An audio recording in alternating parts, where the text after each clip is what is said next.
एक दिन तुम्हारी किताब खुलेगी और तुम खुद पढ़ोगे।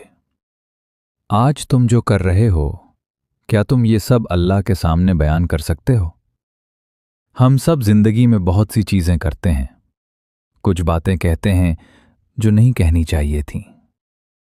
कुछ वक्त ऐसे गुजारते हैं जैसे कभी खत्म नहीं होगा। कभी किसी का हक मारते हैं और भूल जाते हैं। कभी किसी को तकलीफ देते हैं और आगे बढ़ जाते हैं।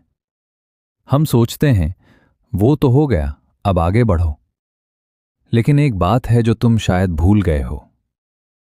कुछ चीजें आगे तो जाती हैं मगर मिटती नहीं, और एक दिन हिसाब जरूर होगा।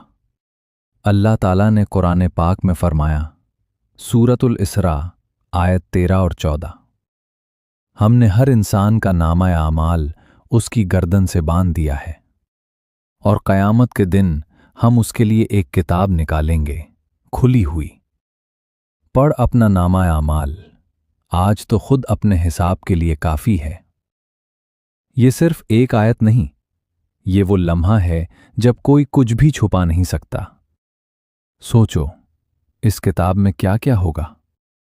वो बातें जो तुमने भुला दें, वहां लिखी हैं। वो नज़रें जो गलत जगह पड़ीं, वो भी दर्ज हैं।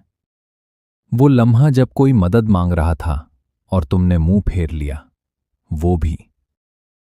वो फजर जो रह गई, उसकी खाली जगह भी नजर आएगी। और फिर अल्लाह कहेगा, कफ़ी बिनफ्से का, आज तो खुद अपने हिसाब के लिए काफ़ी है।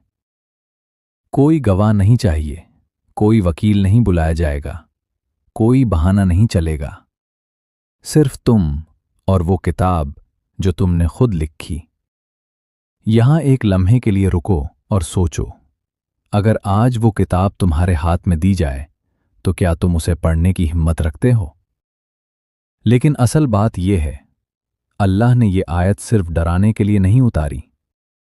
ये आयत इसलिए उतारी गई कि तुम अभी जागो, अभी जब मलकुल मौत नहीं आया, अभी जब किताब बंद नहीं हुई, अभी जब कलम चल रहा है।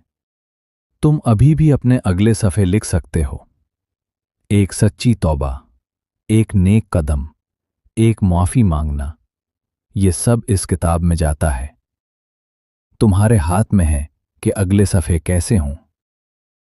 आज रात सोने से पहले सिर्फ एक लम्हे के लिए रुको, आंखें बंद करो और खुद से पूछो, आज मैंने क्या लिखा।